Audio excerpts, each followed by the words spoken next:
संदीप, तनु, सौम्या,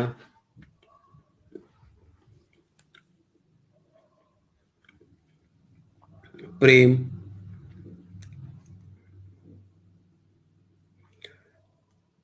पंकज, मोहित,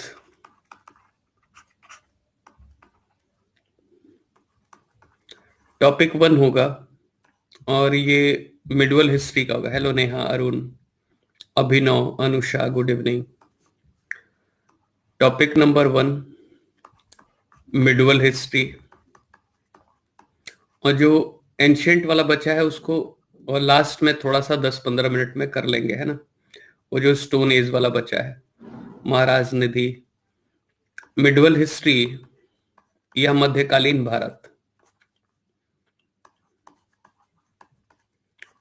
मध्यकालीन भारत। अभी हम क्या कर रहे हैं, अभी हम इसको भी कई राउंड में देखेंगे, ये जो पूरा सिलेबस है ना। और न्यूलिथिक वाला अंतिम के 10-15 मिनट में कर लेंगे, है ना, जो बचा हुआ है। Good evening Sanjana. और ये जो मध्यकालीन भारत है, इसको हम स्टार्ट करेंगे। और इन टॉपिक्स को भी अभी हम किसके अकॉर्डिंग पढ़ रहे हैं, थोड़ा सा ये 27 दिसंबर के अकॉर्डिंग देख रहे हैं, है ना। और जो फिल्ट्रेशन में आएंगे तो नहीं, ऐसे मत करो। आप क्या करो ना कि एक सेगमेंट बांट लो शैलेंद्र, जैसे एक कॉपी हो तो आप ऐसा मत करो कि जैसे एक चैप्टर आपने एंशियंट लिखा, फिर उसके उसी लाइन में कंटिन्यूएशन में मिडवल लिख दिया। आप एक सेपरेट जोन बना लो, है ना। जैसे एंशियंट के लिए कुछ पेजेस 50-100 पेजेस लिख लिए, है ना। 100 पेजेस एंशियंट के लिए कर लिए, फिर 100 पेजेस मिडवल के लिए कर लिए, है ना। इससे ज्यादा सहूलियत होगी, आपको पढ़ने में भी सहूलियत होगी, and that will be better for your preparation, है ना। ठीक है। और नहीं तो A4 शीट यूज कर लो, जिससे कि फायदा हो। और कॉपी है तो आधा हाफ हाफ डिवाइड कर लो, है ना। और मॉडर्न के लिए एक अलग से कॉपी बना लेना, जिससे कि उससे ज्यादा क्वेश्चंस आते हैं ना। अब जैसे मान लो अभी एक चैप्टर ये लिखोगे फिर वो लिखोगे तो बाद में ढूंढने में ही दिक्कत हो जाएगी, नहीं। हेलो निधि, मतलब घंटों तो लग जाएंगे उसको ढूंढने में ही कि कहाँ पे कौन सा चैप्टर है। ये बड़ा डिफिकल्ट होता है। जैसे मटेरियल बढ़ जाएगा ना तो आपको बड़ा ढूंढने में ही दिक्कत हो जाएगी, रिवीजन में भी बहुत बड़ी दिक्कत आ जाएगी। ठीक है, ऑल राइट।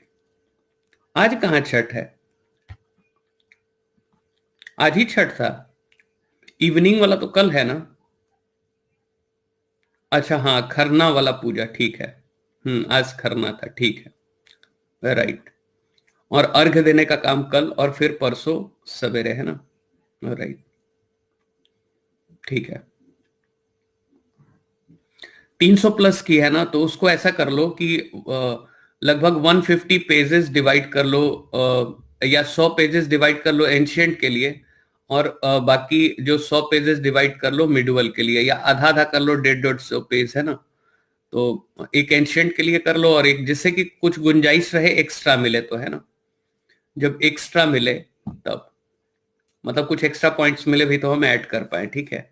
और अगर उसमें मॉडर्न भी लिख रखा है तो उसके लिए अलग से एक सेगमेंटेशन कर लो, है ना। 100-100 पेज में बांट दो, वो ज्यादा बेहतर होगा व्यवस्था को समझने के लिए, ठीक है, ऑल राइट। चलो आते हैं मुद्दे के ऊपर। तो देखो, ये मध्यकालीन भारत जनरली एक हमारे सामने परसेप्शन क्या है कि परसेप्शन इसके बारे में देखो और रियलिटी क्या है। मध्यकाल के बारे में परसेप्शन मतलब होता है कि एक हमारा विचार, एक परसेप्शन, एक पूर्व आग्रह, एक prejudice,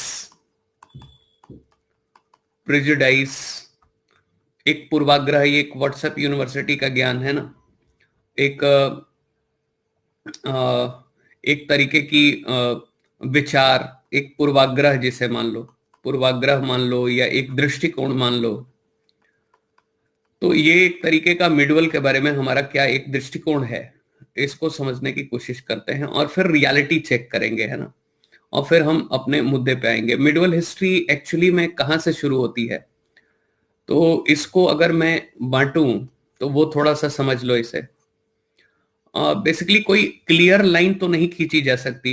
there is no clear division between ancient, medieval and modern, क्योंकि ये भी इंटरमिंगलिंग हो जा रहा है, जैसे वो सब स्टोन एज में हो रहा है ना। जैसे स्टोन एज में हो रहा है, वैसे ही यहाँ भी इंटरमिंगलिंग या एक तरीके से आपस में मिलावट जुलावट हो रही है। इस मध्यकाल के बारे में हमारे जो पूर्वाग्रह हैं उनकी भी चर्चा करेंगे। जरा टाइम पीरियड को समझने की कोशिश करते हैं ना। टाइम पीरियड, तो ये टाइम पीरियड कहीं ना कहीं मिडवल हिस्ट्री का कहां से दिखाई देता है? तो कुछ लोग ऐसा मानते हैं कि इसका टाइम पीरियड एग्जैक्टली मतलब अगर देखें तो अरबों के इन्वेजन से माना जाता है ना। अरबों के इन्वेजन से माना जाता है लगभग 712, लेकिन टेक्निकली देखें तो ये बहुत पहले स्टार्ट हो चुका था, है ना। अगर मैं कहूं कि एक पीरियड अगर हम बना लें कि डेथ ऑफ हर्षवर्धन एक शासक है, तो वहां से एक तरीके से मान सकते हैं। लेकिन अगर फ्रेश तरीके से देखोगे तो इसकी स्टार्ट हो जाती है अरेबियन इन्वेजन से। अरेबियन इन्वेजन और अरब आक्रमण, फ्रेश तरीके से अगर देखोगे तो ये अरब आक्रमण से स्टार्ट होता है। हालांकि इसके बारे में कई तरीके के विचार हैं। कुछ लोग मानते हैं कि हर्षवर्धन के समय से है ना, और कुछ लोग मानते हैं कि अरेबियन इन्वेजन से है। तो कोई फर्म तरीके से नहीं कहा जा सकता। कई लोग इंसिस्ट करते हैं नहीं नहीं यहीं से होगा, नहीं, इसमें कोई फर्म इंसिस्टेंस नहीं है। There is no conformity when medieval period started, है ना। ठीक है, ऑल राइट। तो मिडवल हिस्ट्री की जो हमारे सामने चीजें दिखाई दे रही हैं, तो उसको थोड़ा सा हम समझने की कोशिश करेंगे। अरबों का आक्रमण हो रहा है और यहां से लेके, और अगर आपसे पूछा जाए तो वैसे तो इसके बारे में भी कई तरीके की जो हैं हमारे पास अवधारणाएं हैं। लेकिन ये जो यहां तक का काल है, कहाँ गया, 1858 तक का, इसको हम ले सकते हैं। मतलब मुगलों का वो पीरियड चल रहा है, वहां पे मॉडर्न इंडिया की भी स्थिति दिखाई दे रही है ना। तो बेसिकली वो जब तक मुगल पीरियड चलेगा, है ना। नहीं, and period of prophet Muhammad नहीं, ये हम आगे बढ़ेंगे ना मोहित। प्रॉफेट मोहम्मद का तो पीरियड बहुत पहले चला गया है ना, 6th सेंचुरी में होगा। प्रॉफेट मोहम्मद का जो समय काल है 6th सेंचुरी में होगा। ये हम भारत की बात कर रहे हैं, तो लगभग 712 एडी से लेके, और अगर मैं इसको क्लियर क्लियर कट कहूं तो यहाँ पे थोड़ा सा अर्ली मॉडर्न पीरियड भी स्टार्ट हो जाता है। ये लेटर मुगल काल तक, लेटर मुगल पीरियड तक। अब इसमें देखो मॉडर्न भी दिखाई देगा और कुछ कुछ मीडियल के भी कंटेंट दिखाई देंगे, है ना। लेटर मुगल पीरियड खास करके जब डिक्लेयर रूप से कह दिया गया कि अब बहादुर शाह जफर भारत के हमारे बादशाह नहीं है, क्लियरली स्टेट कर दिया गया, है ना। ट्रांसफर ऑफ पावर तक क्यों? हालांकि इसको अर्ली मॉडर्न इंडियन हिस्ट्री भी कहते हैं, प्रारंभिक आधुनिक भारत का इतिहास। ये जो उत्तरवर्ती मुगल काल है, समझ रहे हो। तो एक लंबा समय काल दिखाई दे रहा है। हालांकि इसके बारे में कोई एकमत नहीं है इतिहासकारों का, है ना। देर इज नो, एक होता है ना कि unanimity about this period. Hello Hina. तो ये जो पीरियड है इसको थोड़ा हम समझते हैं, पूर्वाग्रह देखते हैं, और एक रेंज मैंने बता दी। हालांकि इसको लेकर भी कोई कंफर्मिटी नहीं है, तो ये विवाद का विषय नहीं है। इसके ऊपर कोई सवाल भी नहीं पूछे जाते हैं, बस एक जनरल सी आपको जानकारी चाहिए, ठीक है। तो मिडवल के बारे में हमारी जो एक प्रिजुडाइस है, मध्यकाल, मध्यकाल को लेके या मिडवल पीरियड को लेके भारत में या पूरी दुनिया में, भारत में खास करके एक जो हमारी अपनी पूर्वाग्रह है। जैसे हम किसी किसी चीज के बारे में प्रिजुडाइस रखते हैं क्या? नहीं। जैसे हमने ये मान के वोट देते हैं हम एनडीए को कि एनडीए हमेशा अच्छा ही करेगी, और हम ये मान के दूसरी पार्टियों को कि वोट नहीं दे पाते हैं कि ये पार्टी हमेशा भ्रष्टाचार ही करेगी, है ना। तो क्या इसमें भी प्रेजुडाइस होता है, पूर्वाग्रह होते हैं हमारे? जैसे हम मॉल में जाते हैं खरीदारी करने, तो हमेशा हमें लगता है कि मॉल महंगा देगा, और कई बार हम गरीब को ये मान के सहायता करते हैं कि ये गरीब की सहायता हम कर रहे हैं, तो क्या पता वो एक तरीके से हम हेल्प कर रहे हैं और गरीब की सहायता हो जाएगी, और वो निकल जाता है बाबा का ढाबा। है ना, इजंट इट? तो सहायता करने वाले पे ही केस कर देगा, है ना, इवन तब जबकि 45 लाख रुपए अकाउंट में आ गए हैं। नहीं, तो हमेशा लगता है कि हाँ, जैसा लगेगा कि लड़कियां हमेशा हमेशा फिजिकली वीक होती हैं, डिपेंडेंट होती हैं, है ना। तो sometimes we are driving by such prejudices. हाँ बिल्कुल, रानू मंडल वाले केस में देख ही रहे थे, बाबा का ढाबा वाले में देख ही रहे थे। बाबा जी बाकायदे अपना नया घर बनवा रहे हैं, चश्मा लगा के घूमते हैं और एक अदा आ गई है उनके अंदर, है ना, एक एटीट्यूड आ गया है। मैनेजर रख लिए हैं, वकील रख लिए हैं, असिस्टेंट्स रख लिए हैं, और गजब का उनका परिवर्तन दिखा है ना। राइट, अब कार भी आ गई है ना, और जवान लुक आ रही है ना, स्वैग आ गया, सही कह रहा हूं। तो कहीं ना कहीं अब एक वो हम देखते हैं कि एक बाबा थे जो रो रहे थे कि 100 रुपए भी मैं नहीं कमा पाता हूं, और अभी एक ही महीने में इतना परिवर्तन, है ना। तो sometimes we are driven by sometimes we are driven by prejudices. जैसे हमें लगता है कि हर एक अंग्रेजी बोलने वाला विकसित समाज और विकसित सोच का होगा, हर एक विदेश में रहने वाला व्यक्ति बराक ओबामा या डोनाल्ड ट्रंप से रोज मुलाकात करता होगा, है ना, और बोरिस जॉनसन से। यस, तो वी आर ड्रिवन समवेयर। दे जरा गौर करना, जैसे हम मानते हैं कि जी ऑनलाइन एजुकेशन में पढ़ाई नहीं होती है, बहुत सारे लोग मानते हैं ना कि केवल टाइम पास होता है, तो somewhere we are driven by prejudices. क्यों? Somewhere we are driven by prejudices. कुछ लोग मानते हैं कि चाहे दिल्ली में कोरोना फैला हो, चाहे कुछ फैला हो, मैं भले शहीद हो जाऊं लेकिन मैं ऑफलाइन में पढ़ के मानूंगा। बहुत सारे बच्चे मैंने मुखर्जी नगर में देखा कि झुंड बना के आ गए, जैसे ही स्टेशन पे उतरे होंगे तब तक उनको बैठा के उनकी जांच की गई होगी। क्यों आए हो भैया? नहीं, क्यों आए हो? इस समय क्यों आए हो? My question is this, why are you coming here? जब 8-8 हजार केस आ रहे हैं, फिर से लॉकडाउन की बातें हो रही हैं, अभी फर्स्ट वेव चल रही है, और मैं एम्स के डायरेक्टर्स की बात सुन रहा था, तो अभी देश में कई सारी लहरें आएंगी, है ना, और मामले बढ़ेंगे। 100 साल पहले भी जब फ्लू आई थी तो ऐसा ही था। All right, so you are playing with your life because of prejudices. पढ़ने वाला व्यक्ति कैसे भी पढ़ सकता है, हाँ या नहीं? बोलो। हाँ बिल्कुल, तो मैं ये कह रहा हूं कि पढ़ने वाला व्यक्ति, आप लोग नहीं पढ़ रहे हो पूरे पूरे दिन? Are you not studying with me and other educators entire day? है ना, पढ़ने वाला आप लोग अपना काम भी कर रहे हो, पढ़ाई भी कर रहे हो, है ना, पूजा पाठ भी कर रहे हो, इजंट इट? तो आप अपने जोन में जॉब भी कर रहे हो, तो पढ़ने वाला व्यक्ति तो कैसे भी पढ़ सकता है? जरूरी है कि वो स्टेशन पे दिल्ली आके लटका रहेगा? है ना, जाओ भाई घर में सुरक्षित रहो, isn't it? Don't play with your life and your dear and near ones, है ना। राइट, राइट, हाँ। हाँ ठीक है, ऑल राइट।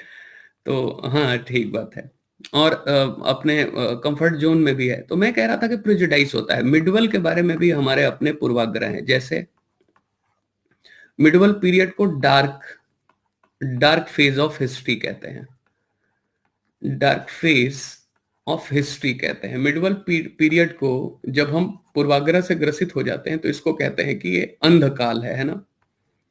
अंधकाल क्यों है? अंधकार युग, अंधकार युग इसको कहते हैं। क्यों भाई? सवाल है कि क्यों? क्योंकि कहते हैं कि इसमें वॉयलेंट रिलीजियन मतलब इस्लामिक इन्वेजन हुए, है ना, वॉयलेंट इस्लामिक इन्वेजन हुए। ये हमारा प्रेजुडाइस है, हो सकता है सच्चाई ना भी हो। All right, right Shailendra. तो राइट, सो भाई वॉयलेंट इस्लामिक जो हमारी इन्वेजन्स हैं उसका दिखाई दे रहा है। देखो हमारा सबसे बड़ा समस्या क्या है कि वी आर ड्रिवन बाई प्रेजुडाइसेस। अगर ये हम छोड़ दें तो हमारी जिंदगी में ज्यादा बेहतरी हो पाएगी, है ना। राइट, तो वॉयलेंट इस्लामिक, हाँ, केवल क्रेडिट कार्ड पे उपलब्ध है, डेबिट कार्ड पे उपलब्ध नहीं है, ईएमआई ऑप्शन। और शैलेंद्र के लिए आसान है, वो तो किसी चीज पे ले लेंगे, जब वो खुद बैंक मैनेजर हैं तो उनकी आप चिंता ना करें। जो आम लोग हैं उनके बारे में थोड़ी सी दिक्कत हो सकती है ना, आपके पास क्रेडिट कार्ड होना चाहिए, ठीक है। यस, तो वायलेंट इस्लामिक इन्वेजन्स, है ना, हिंसक और इतना है भी नहीं पैसा, मतलब 6-7 हजार तो आप कैसे भी दे सकते हो, उन्होंने अपनी सहूलियत के लिए किया होगा, है ना। हिंसक इस्लामिक आक्रमण, मतलब मुझे ऐसा लगता है, अब देखो कितना मतलब गलत बात है कि केजरीवाल साहब ने कहा कि अब से जो मास्क नहीं पहनेगा दिल्ली में 2,000 की फाइन लगाएंगे।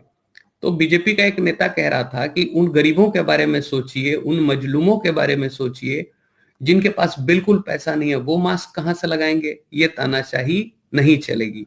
अरे भाई मफलर बांध लें, तौलिया बांध लें, रुमाल बांध लें, कोई कितना भी गरीब होगा उसके पास रुमाल मफलर तौलिया तो होगा। नहीं आ रहा है समझ में, लेकिन ये बस बात को पॉलिटिकल तरीके से घेरने की रणनीति है ना। गमछी बांध लें, है ना, कुछ भी कर लो, तो मतलब there are so many ways to protect yourself from the mob, from the people. तो अब ये कहना कि गरीब है उसको कुछ मुंह बांधने के लिए नहीं, इसका मतलब आप विलफुली डिफॉल्टर हो, है ना, आप जानबूझ के नहीं बांध रहे हो, है ना। मैंने एक बार बताया भी था। तो हिंसक इस्लामिक आक्रमण मानते हैं इसको, रिलीजियस कन्वर्जेंस का समय भी मानते हैं, है ना, period of religious forcible religious convergence, है ना। हाँ क्यों नहीं, जो स्टेशंस पे होते हैं उनका टर्नओवर केवल कंपनियों का होता है, अगर कंपनी बना रखी है तो होगा। ठीक है, ठीक है। राइट, पैसे कहाँ से लाएगा, बीमारी से बचेगा तभी तो अपने को सुरक्षित रख पाएगा, फैमिली को रख पाएगा, ठीक बात है। तो अपॉर्चुनिस्टिक होते हैं, है ना। अब देखो जिसको शिक्षा मंत्री बनाया उसको वो नामचीन शिक्षा माफिया है, बताओ।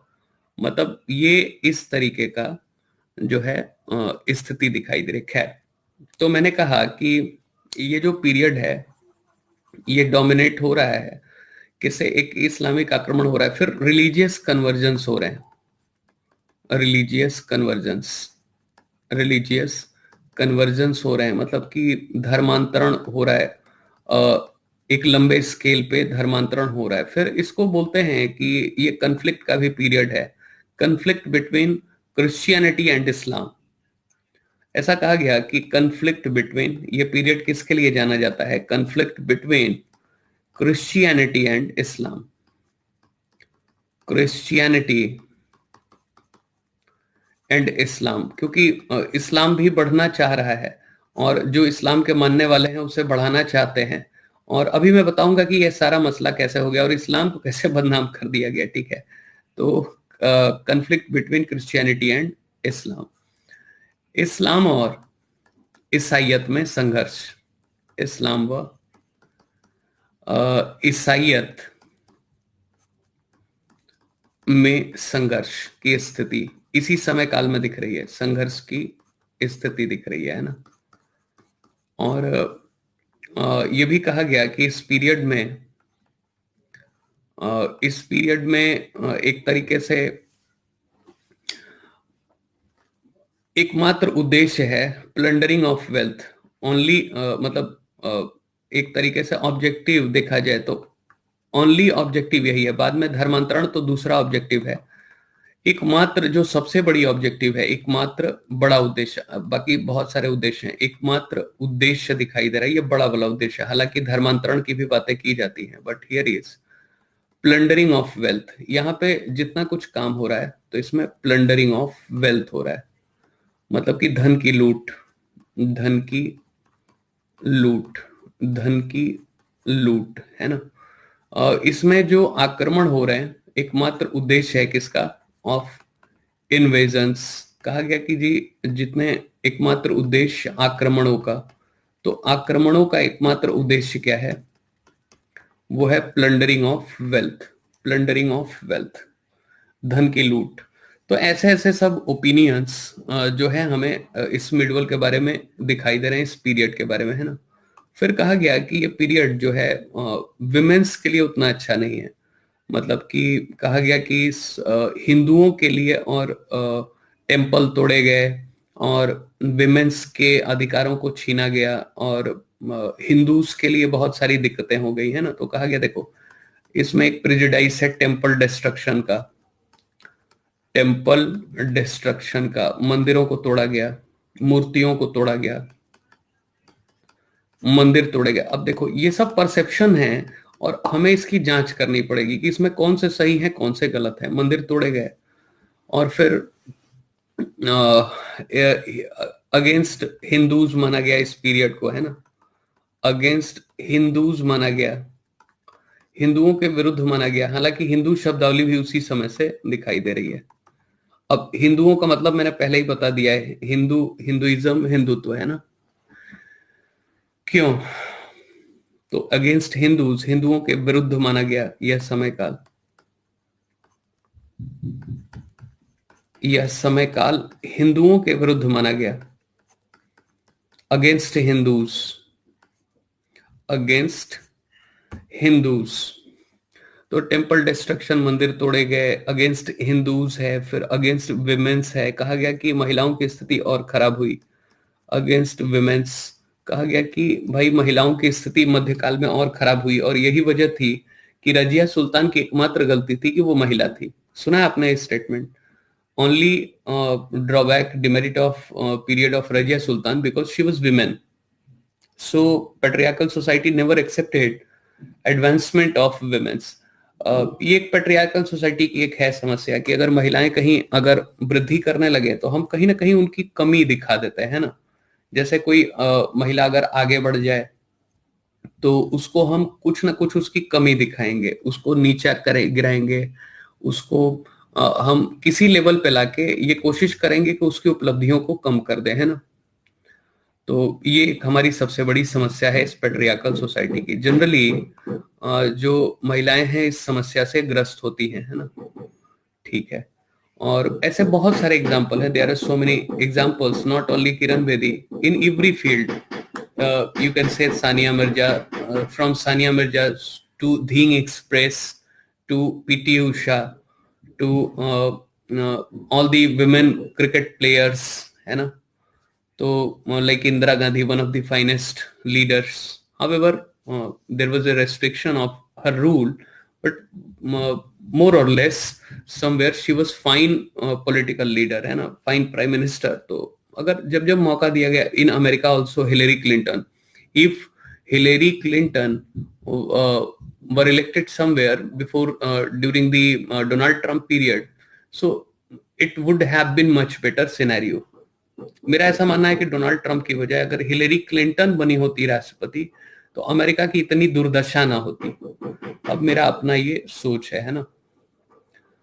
कमला हैरिस में वो बात नहीं है, लेकिन मैं हिलेरी क्लिंटन को जरूर ऐसा मानता हूं कि उनके अंदर बड़ा काबिलियत थी, है ना।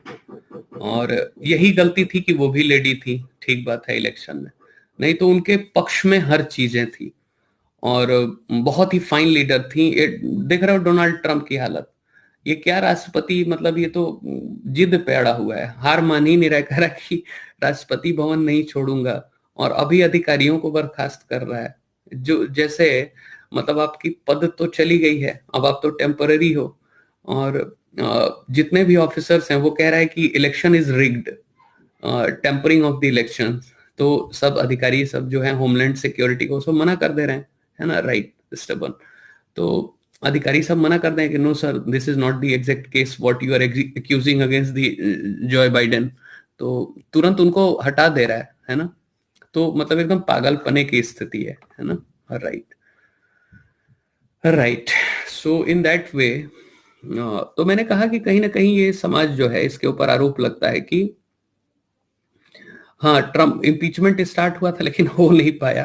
अमेरिका के इम्पीचमेंट इतना कठिन है कि आज तक कोई, भारत में नहीं हो पाया तो अमेरिका में तो बिल्कुल भी संभावना नहीं है, जहां के रिजिड कॉन्स्टिट्यूशन है ना। Like not dictator, he is unsound mind in my opinion. Sometimes he behaves like as a child और अनसाउंड माइंड पर्सन। अमेरिका का राष्ट्रपति जैसा तो बिहेव नहीं करता है।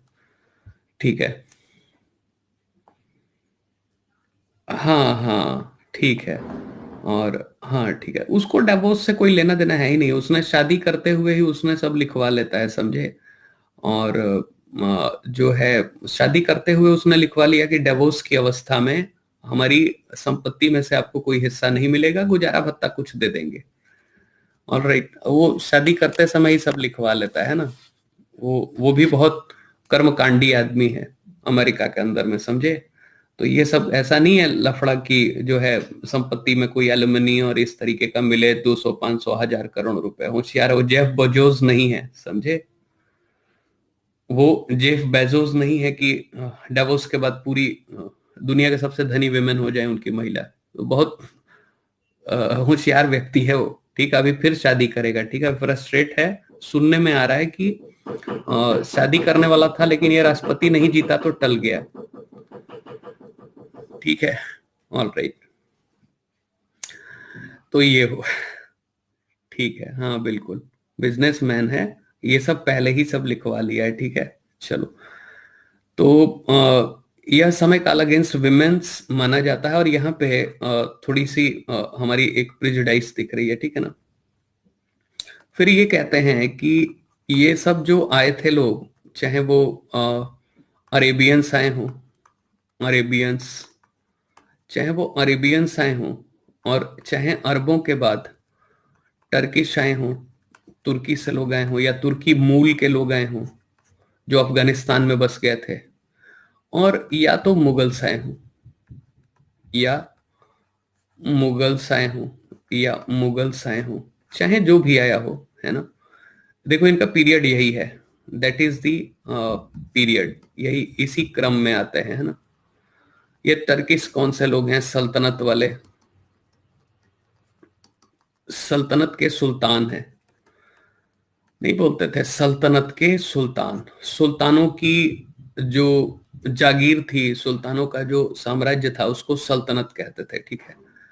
और ये अरब लोग हैं, अरबों का अपना एक केस है, सऊदी अरेबिया वाले हैं ये सब। और ये मुगलों के बारे में आपको पता ही है।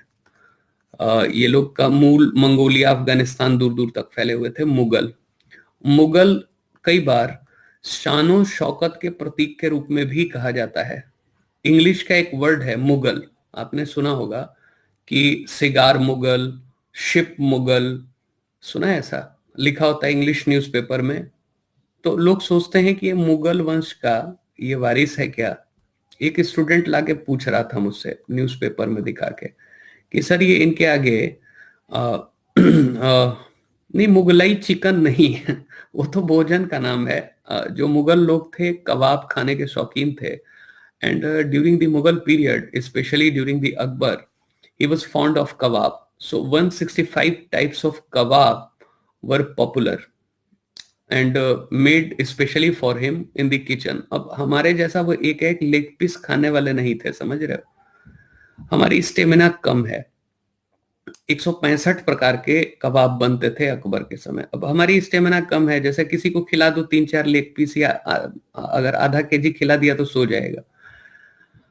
और ये सब लोग क्या करते थे कि ये इनकी डाइट बहुत तगड़ी थी, 10-10 केजी खा जाते थे, समझ रहे हो। ये लोग अशोक को तो कहते थे कि ये 20-25 केजी खा जाता था, समझ रहे हो। हिरन उरन का पूरा मांस एक दिन में गटक जाता था, मतलब एक टाइम का नाश्ते में उड़ा लेता था हिरन का मांस, है ना। ठीक है। अब देखो ये आ गए अभिषेक, कह रहे हैं कि आप ब्राह्मण हो और खाते हो क्या? ब्राह्मण ना होते तो ये पूरा चिकन इंडस्ट्री खत्म हो जाता, अभिषेक, समझ रहे हो। चिकन मटन इंडस्ट्री यही सब चला रहे हैं आजकल। ठीक है, ऑल राइट। तो ठीक है, right. So in that way, तो है ना। फिर इतना फिट कैसे रहते थे? डाइजेशन स्ट्रांग होगी, मतलब खा के पाइथन जैसा उलटना थोड़ा ना है, काम जिस हिसाब से करोगे उसी हिसाब से डाइजेशन होगा। हमारा क्यों इंडाइजेशन होता है? जैसे अभी 2 रोटी खा ली और शेषनाग जैसा लेट गए अपने बिस्तरे पे, नहीं समझ रहे हो। तो जब इस तरीके की आदत है, हिप्पो जैसा मैंने लोगों को देखा है सोते हुए, धर धर की स्नोरिंग आ रही है ना। कोई टांग के यहां से पहुंचा दे, मार्केट में रखा है, ना उठेंगे। इतना क्यों खाते हो और इस तरीके से क्यों खाते हो, है ना। सो इट्स काइंड ऑफ, है ना। ऐसा नहीं लोग सोते हैं ऐसे कि दिमाग खराब। ट्रेन में देखो यार, मुझे बहुत दिक्कत होती है ऐसे लोगों से। मतलब मन करता है कि इस बोगी को छोड़ दें यहीं कहीं, डिस्कनेक्शन। कई बार मैं निकल कर देखता हूँ कुछ ऑप्शन और डिस्कनेक्ट कर देता है, दूसरी बोगी में चला जाता है ना। सो इन समवेयर किसी की आवाज इतनी तेज होती है कि पूरे ट्रेन में मतलब पूरा तहस नहस कर देते हैं जर्नी को, है ना। बहुत भयंकर, और पूरी खर्र खर्र की आवाज आती है, जैसा लगता है कि भगवान कुछ करो इसकी नाक में, है ना, नाक में दम कर रखा है इसने, है ना, राइट।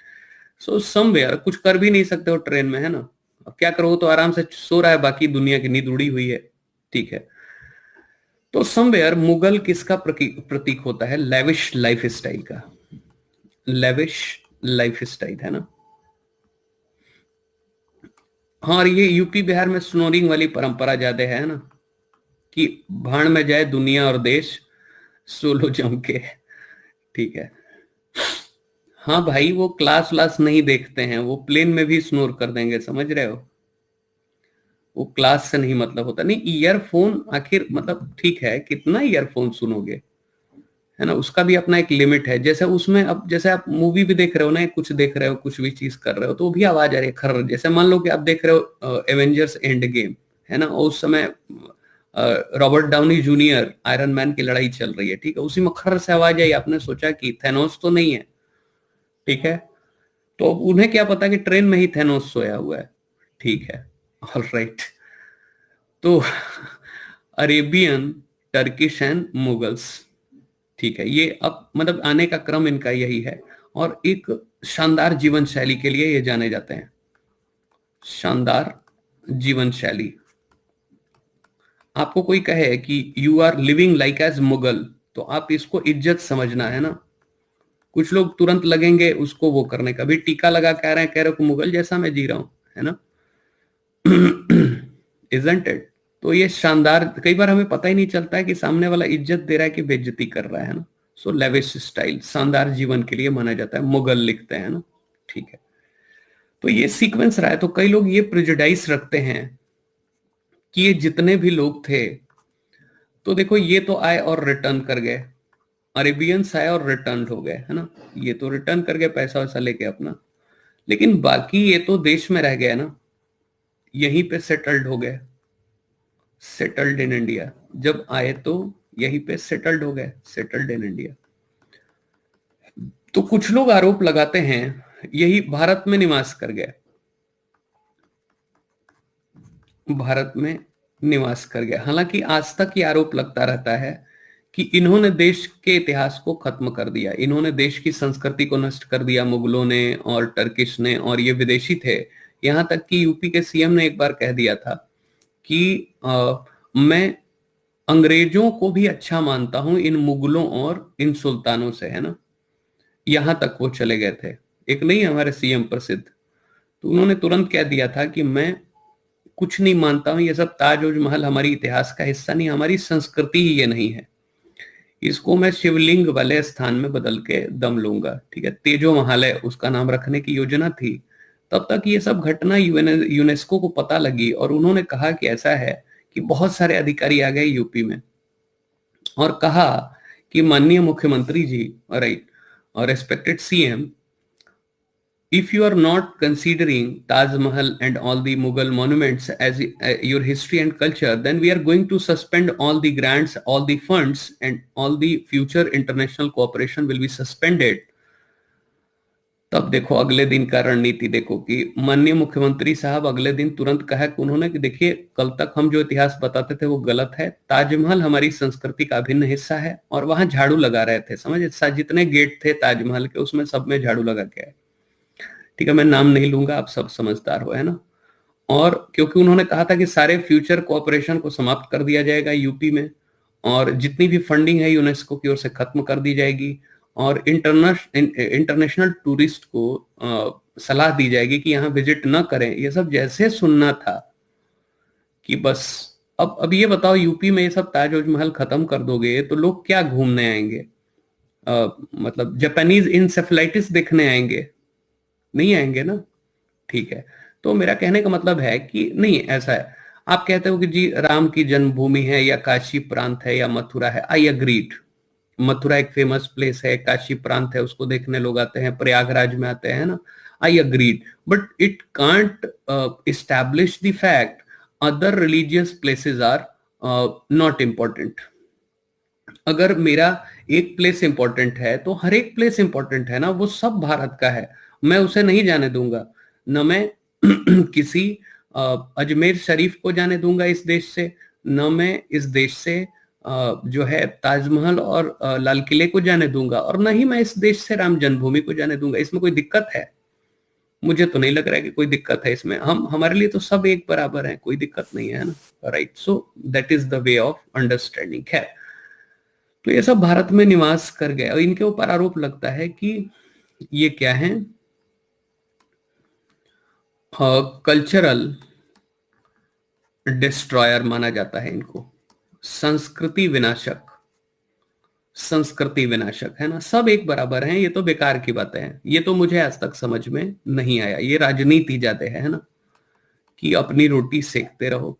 एक बार एक नेताजी थे समझे, तो बहुत उल्टा सीधा बोलते रहते थे, और वो राइट विंग एक्सट्रीमिज्म वाले थे। मतलब ये सब जो नहीं होती हैं पार्टियां इस तरीके की, दल बना रखे हैं अलग अलग। तो एक नेताजी से मेरी मुलाकात हुई, तो मैंने पूछा उनसे, क्या चाहिए बताइए कि इतना उल्टा सीधा आप स्टेटमेंट देते रहते हैं, सही बताइए कि मतलब आपको, थोड़े जानने वाले थे, तो आपको मतलब रियली में ऐसा फील होता है? तो उन्होंने कहा कि देखो पागल हो, ये मैं स्टेटमेंट इसलिए देता हूं ना जिससे मैं लाइमलाइट में बना रहा हूं, मुझे क्या मतलब है मंदिर मस्जिद से, नहीं समझे? So that is the reality of Indian politics and Indian groups, है ना। जैसे कई सारे लोग राजस्थान में, हाँ ये सच्चाई है, जैसे कई सारे लोग राजस्थान में वो पद्मावती और पद्मावत के ऊपर खूब सारा विरोध कर रखा था, है ना, मूवी आई थी और ऐसा ऐसा, है ना, कुछ भी झूठ से ही बोलते रहते हैं ना अपने, राइट। कुछ जाहिलों की वजह से या जो लीडरशिप है ये जानबूझ के हमें लड़ाने की कोशिश करते हैं। मुझे तो कभी दिक्कत नहीं हुई, मैंने अभी मतलब कितने सारे मुस्लिम बच्चों को पढ़ाया और कितने सारे क्रिश्चियंस बच्चों को भी पढ़ाया, मुझे तो कभी दिक्कत नहीं हुई, ऐसा कोई दिक्कत नहीं। उन्होंने जैसे ईद होता था या कुछ भी होता था तो अपना बकायदे सेवैयां बना के या सब कुछ देते रहते थे, बड़ा टेस्टी लगता था, बहुत अच्छा लगता था। So that is very good, cultural aspects यही होते हैं ना।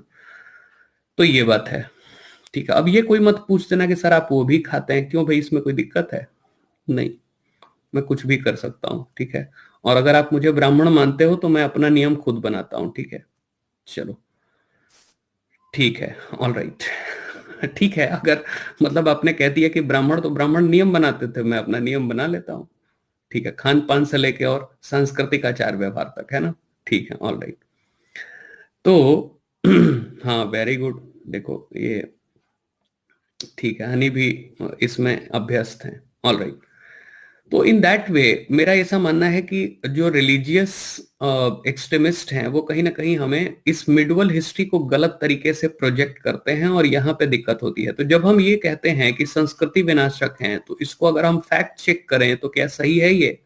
अगर एक फैक्ट चेक करते हैं, नहीं दिखाता है टीवी में कि क्या ये जो परसेप्शन घूम रहा है, क्या ये फैक्ट चेक में इसको क्या करें, सही की सिंबल लगाएं कि गलत की सिंबल लगाएं? तो ये रॉन्ग हो गया, रॉन्ग। फैक्ट चेक जब हमने किया तो ये रॉन्ग हो गया। क्यों?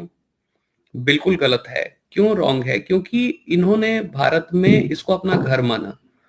इवन आप सुल्तानों को देखो देश के अंदर में, वो चाहते, चाहे इल्तुतमिश हो, चाहे जलालुद्दीन खलजी हो। जलालुद्दीन खलजी तो कहा करता था, famous statement of Jalaluddin Khalji, कि without help of Indians, without help of local people, we cannot live and rule this country. पहली बार किसी सुल्तान ने एक्सेप्ट किया था कि बिना हम स्थानीय लोगों और बिना भारतीयों के सहयोग के हम इस देश पे न रह सकते हैं न राज कर सकते हैं, है ना।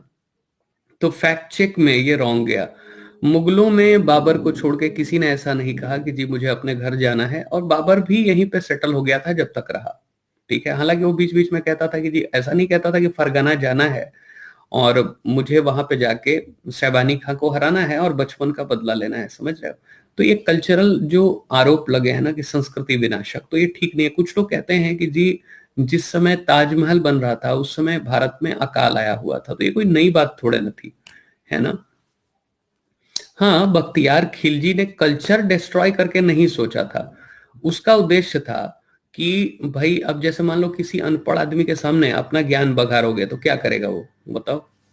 जैसे मान लो कि someone is not good enough, someone has not any degree और any achievements in their life, और आप जाके पता है मेरा 3 बार प्री निकला है और 3 बार इंटरव्यू दिया हूँ, और you are like as mosquito in front of me, है ना, और आप उसकी खूब बेइज्जती पे बेइज्जती किए जा रहे हो, ठीक है, मुझे देख रहे हो, आपने पूरा राइट, तो पूरा त्रिपुंड लगा रखा है ना, तो और उस सामने वाले की बेइज्जती कर रहे हो तो रिटेलिएट करेगा। जो मोहम्मद बिन बख्तियार खिलजी है, he was somewhere felt that India was known for the Nalanda University. So those who came into contact of Muhammad bin Bakhtiyar Khilji somewhere exerted impression that they were very scholar compare than, है ना, so somewhere, और Buddhist लोगों से उसकी चिढ़ थी, अन्य धर्मों से चिढ़ थी, तो उसने हमला कर दिया, बुद्धिस्ट का सेंटर भी था।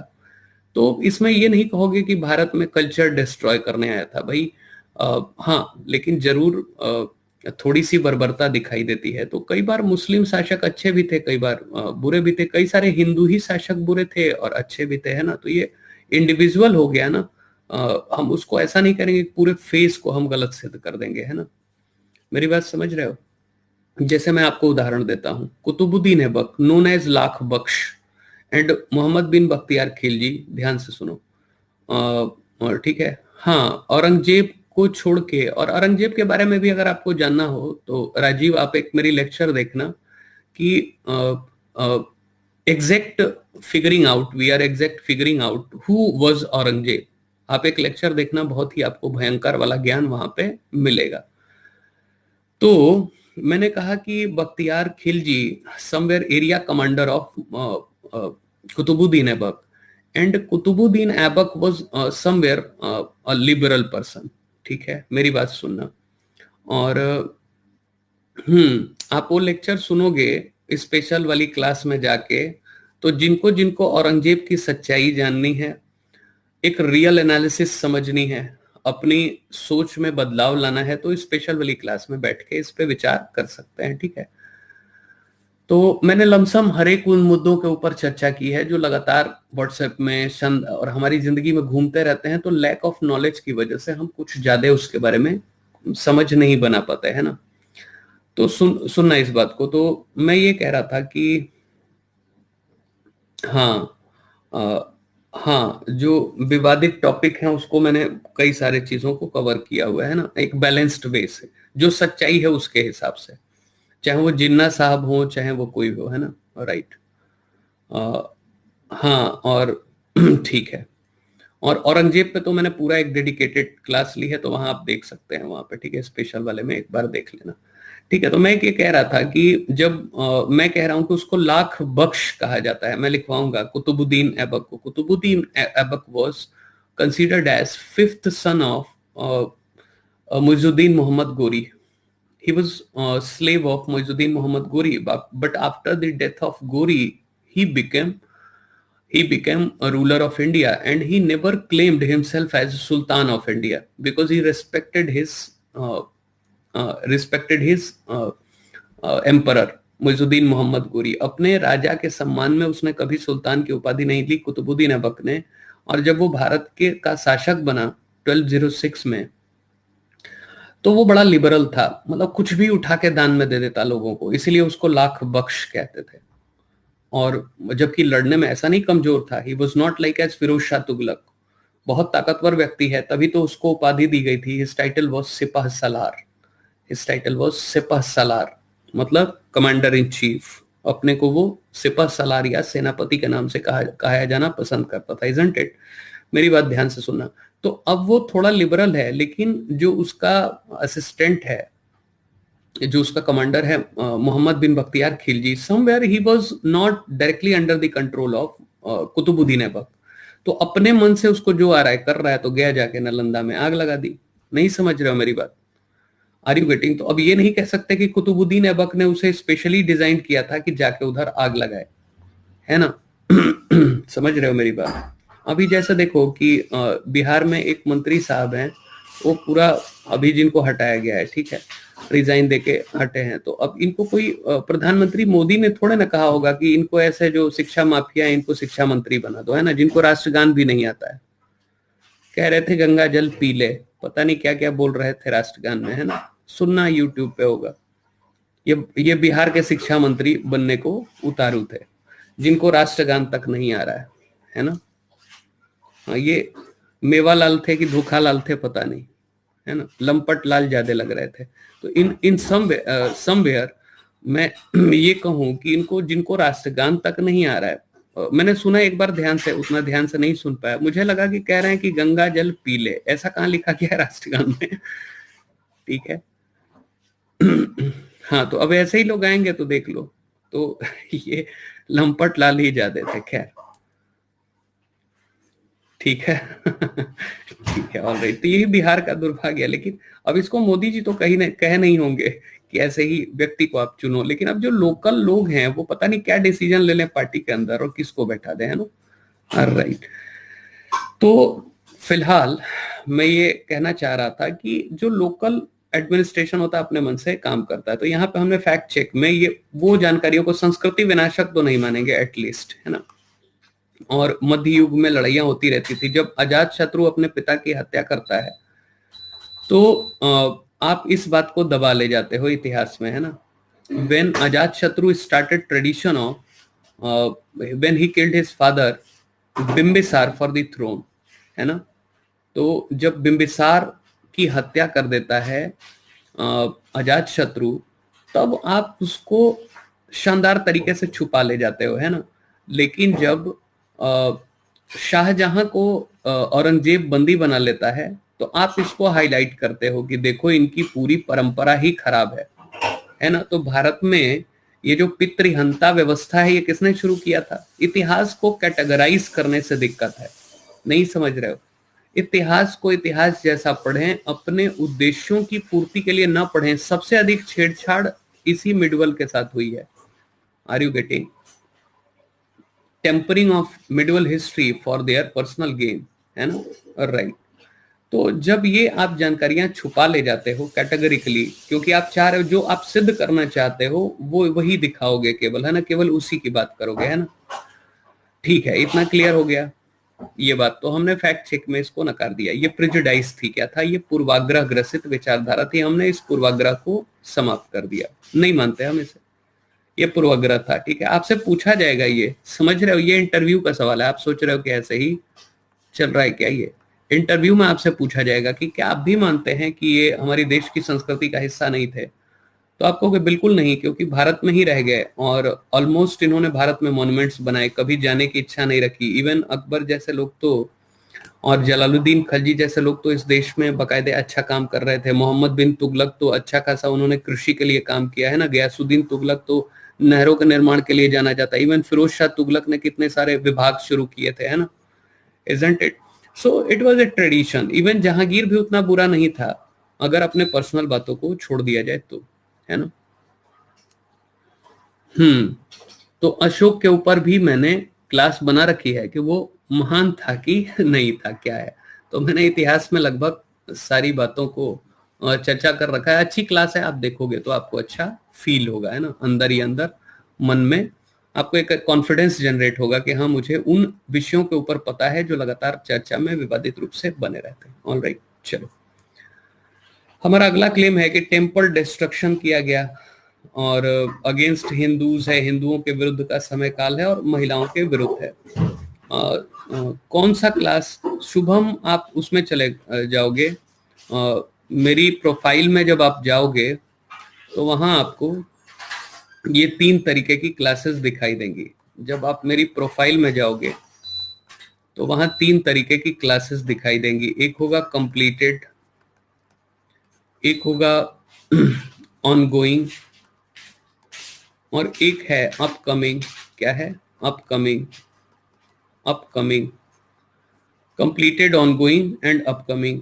स्पेशल क्लास में ऐसा लिखा होगा, स्पेशल क्लास। तो इसमें क्या दिया होगा? इसमें तो प्लस वाला है ना। और एक ऑनगोइंग में दिया होगा, ये भी प्लस वाला है। और अपकमिंग में भी दिया होगा, यहाँ पे ये भी प्लस वाले में दिया होगा। और एक स्पेशल का सेक्शन आता है, स्पेशल क्लास। स्पेशल क्लास, इसमें लगभग 180-90 क्लासेस होंगी। तो यहाँ पे आप सर्च कर सकते हो, है ना। ठीक है, हाँ ठीक है, ये अनजान दुनिया के रहस्यों की और पर्दों को खोलने वाली क्लास है। You will enlighten your self, है ना? राइट। और आप जैसे जैसे देखते जाओगे, मतलब एनलाइटनमेंट वाली क्लास है ये, है ना? जिसे कहते हैं कि पुनर्जागरण आपका हो जाएगा, नहीं बता, प्रबोधन का ये समय है। आप प्रबोधन युग में आ जाओगे, आप एग्जैक्ट जानकारियों तक पहुंच पाओगे, है ना? राइट। तो बहुत ही अच्छी क्लासेस हैं, आप देख सकते हो। ठीक है, जो जिज्ञासु स्वभाव के हैं, नहीं है तो कोई बात नहीं है। अब चलो 6 पॉइंट को जरा टेस्टिफाई करते हैं कि जो टेम्पल डिस्ट्रक्शन किए जा रहे थे, तो क्या उसमें, अब मैं कहूं कि ये सही है या गलत, तो आधा सही है आधा गलत क्लेम है। 50% यस है। 50% क्यों यस है? क्योंकि यहां पे ऑल रिलीजियस प्लेसेस वर टारगेटेड। केवल मंदिर ही नहीं, जितने भी धार्मिक स्थान थे भारत में, इवन मॉस्क्स, याद रखना, इवन मॉस्क्स। औरंगजेब ने तो मस्जिद भी तोड़े समझ रहे हो? लेकिन इसको छुपा लिया जाता है जानकारियों को, समझे? इन जानकारियों को छुपा लिया जाता है कैटेगरिकली, क्योंकि ये बोलने में कि मंदिर तोड़े, इससे हमारी पॉलिटिकल उद्देश्य सिद्ध हो रहे हैं। मेरी बात समझे? तो हमने कहा कि मंदिर तोड़े गए, नो डाउट। 50% यस बोला मैंने। मंदिर तोड़ना, मंदिर तोड़े गए, ये आरोप है ना? ये आरोप है। All right. और उसने मस्जिद भी तोड़े। इंटरेस्टिंग बात यह है, इंटरेस्टिंग बात यह है कि उसने मस्जिद भी तोड़े। अब क्यों तोड़े उसका मैं रीजन बता रहा हूं। सभी धार्मिक स्थानों को, सभी धार्मिक स्थानों को टारगेट किया गया इस युग में। सभी धार्मिक, ये औरंगजेब की बात हो रही है, औरंगजेब ने ऐसा किया था। और इसके पहले भी कुछ लोग कर चुके थे। फिरोज शाह तुगलक कर चुका था। इसके पहले मोहम्मद बिन तुगलक के समय कुछ ऐसे काम हुए थे। इल्तुतमिश के समय कुछ ऐसे काम हुए थे। बलबन के समय कुछ ऐसे काम हुए थे। तो ऑलरेडी चला आ रहा था। सभी धार्मिक स्थलों को विनष्ट किया गया, विनष्ट किया गया। यहां तक कि, यहां तक कि मुस्लिम, मुस्लिम धार्मिक स्थानों को भी तोड़ा गया। दरगाह और गाह भी तोड़े गए थे। धार्मिक स्थानों को भी तोड़ा गया। ठीक है, यहां तक कि मुस्लिम धार्मिक स्थानों को भी तोड़ा गया। तो मेरा सवाल ये है, इसलिए छिपाया गया है क्योंकि ये सिद्ध कर दिया जाए कि केवल और केवल औरंगजेब हिंदुओं के विरोध में था, और इसलिए औरंगजेब को हिंदू विरोधी सिद्ध कर दिया जाए। या कोई भी मुस्लिम शासक को अगर वो मस्जिद तोड़े तो उसको छुपा लो।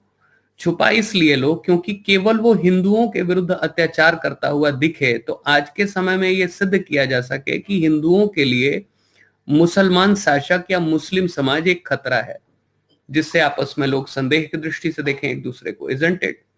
है ना? हाँ, गलती तो है, लेकिन ये बताएगा कौन की गलती है? अब वो डेप्थ एनालिसिस करेगा कौन? सवाल तो ये है। We are somewhere lacking exact information, है ना? है ना? हाँ बिल्कुल, बुक्स में भी टेम्पल प्रोजेक्शन होता है, क्योंकि जो इतिहासकार होते हैं, समझना, जो इतिहासकार होते हैं रोटी सेकने के लिए अपना, जो इतिहासकार होते हैं वो भी अलग अलग आइडियोलॉजी के होते हैं। जैसे मान लो कि अगर मैं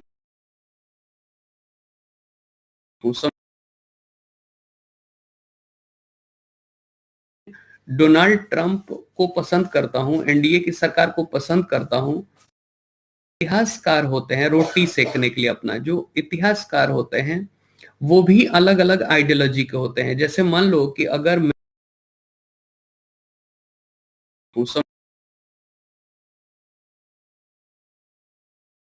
डोनाल्ड ट्रंप को पसंद करता हूं, एनडीए की सरकार को पसंद करता हूं, और मैं भारत में प्राचीन इतिहास को पसंद करता हूं और मुगल काल को नहीं पसंद करता हूं, तो मैं अपने इतिहास में जानबूझ के उल्टा सीधा लिखूंगा। जैसे मैं एक एग्जांपल दे रहा हूं, जदुनाथ सरकार, जदुनाथ सरकार, famous historian, he was the first historian who said Aurangzeb was religiously orthodox, barbaric. He destructed temple to destroy Indian Hindu culture. Jadunath सरकार पहले ऐसे इतिहासकार थे जिन्होंने ऐसा लिखा कि औरंगजेब एक धर्मांध एक शासक था जिसने कि हिंदुओं के मंदिर तोड़े, मूर्तियां तोड़ी और वो इस्लाम धर्म को स्थापित करना चाहता था और कट्टर था, मानसिक रूप से दिवालिया था। और यही परंपरा, अब मान लो किसी को ये विचार अच्छा लगा तो वो अब आगे की किताब में ऐड कर देगा, क्या बोलो, हाँ या नहीं? मान लो कि मैं इस विचारधारा से प्रभावित हो जाऊं तो मैं अपनी नेक्स्ट जो बुक लिखूंगा मैं जदुनाथ सरकार के रेफरेंस को आगे बढ़ा दूंगा। लेकिन अगर मैं सतीश चंद को पढ़ता हूं, if I go with Satish Chand, तो वो एक इतिहासकार हैं जिन्होंने काफी रिसर्च किया, तो वो लिखते हैं कि औरंगजेब एक रूलर है और रूलर हर वो काम करता है जो उसकी समझ होती है ना, है ना, ऑल राइट, है ना। तो जब सतीश चंद ऐसा, हाँ अब रेफरेंस भी दे दोगे, सतीश चंद ये लिखते हैं कि भाई चाहे वो शासक किसी भी धर्म का हो लेकिन वो अपने फायदे के लिए काम करता है। मैं पहले भी बता चुका हूं कि ruler may be from any religion and they are working for their restoration and maintaining of their regime, है ना। हाँ हाँ, ये रिश्तों को खराब करने की बातें ज्यादा हैं, समझ रहे हो मेरी बातें। जैसे अभी हाल फिलहाल में देखो कि जी ये लव जिहाद का एक कॉन्सेप्ट आ गया जी। पहले भी भारत में हिंदू मुस्लिम की शादी होती रही है, अकबर और जो हमारी हरखा बाई हैं ये ऐसे उदाहरण दिखाई दे रहे हैं। लेकिन अब ये जानबूझ के इसको मामले को आप कॉम्प्लिकेट कर रहे हो, है ना, जानबूझ के इस मसले को कॉम्प्लिकेट कर रहे हो, कभी जातियों के नाम पे, कभी धर्म के नाम पे, पॉपुलिस्ट अपनी राजनीति को सेकने की कोशिश कर रहे हो, है ना। ठीक है, तो मैंने कहा कि जानबूझ के इसको छिपा लिया गया, ठीक है, तो मंदिर तोड़े गया, आरोप है, ठीक है। अब ये सब क्यों डिस्ट्रक्शन का काम हो रहा था, है ना। हाँ, और इसीलिए तो इंडिया की तरक्की भी बाधित हो रही है ना। मेरा मसला है कि हाँ बिल्कुल, और खैर मैं इसकी फिक्र नहीं करता कि क्या गलत है क्या सही है, और कुछ लोग मतलब कहते भी हैं कि सर आप ऐसे कैसे कह रहे हैं, लेकिन भाई जो मैं देखो, टीचर का काम केवल ये नहीं है कि आपको आके फैक्ट्स पढ़ा दे, एक सही सोच को भी तो देना काम है ना, है ना। So my point is this कि as a teacher your responsibility to guide students in a right direction, in a right way. मैं देखो, टीचर का काम ये थोड़ा है कि आके सिलेबस खत्म कर दे और आके लगे नारा लगाना जी। मैं अगर प्रॉफिट मोहम्मद की इज्जत करता हूं तो मैं राम की भी इज्जत करता हूं, मैं गुरु नानक की भी करता हूं, और मैं क्राइस्ट की भी करता हूं। ये थोड़ा नहीं कि मैं दूसरे की बेइज्जती करना शुरू कर दूं, है ना। सो यस, तो मेरे को एक बैलेंस्ड ओपिनियन रखना होगा। यस यस, काऊ मिनिस्ट्री बना देंगे और मुझे डर है कि काऊ को ही ना रख दें मिनिस्टर, है ना। ठीक है, साहिवाल या मुर्रा को बना दे, है ना। सब लोग पीछे पीछे घूम रहे हैं। जैसे आपने थाईलैंड में एक दिन मैंने बताया था कि थाईलैंड का जो राजा है उसने अपने डॉगी को बना रखा था कमांडर इन चीफ, थाईलैंड का सेनापति, है ना, लेके घूमा करता था उसको, बकायदे उसकी सिक्योरिटी में लोग घूमा करते थे, है ना। हाँ ठीक है, हाँ ठीक है, राइट। तो हमें जरूर सही जानकारी और सच्ची जानकारी को यूज करना चाहिए, है ना। हाँ बिल्कुल, सिविल सर्वेंट हमें जानना है ना। बिल्कुल, सिविल सर्वेंट के लिए मेरा सबसे, आपसे कोई पूछे ना इंटरव्यू में कि एज ए सिविल सर्वेंट आपको बेहतरी, मतलब एक होता है ना कि आपकी पर्सनल सोच क्या है, इसका भी कोई मतलब नहीं है, लेकिन एज ए सिविल सर्वेंट सबसे बड़ा जो गुण है वो है न्यूट्रलिटी। हमेशा याद रखना, न्यूट्रलिटी, तटस्थता, ये मतलब सबसे बड़ा गुण है। ईमानदारी, ईमानदारी सबसे बड़ा गुण है ये, तटस्थता।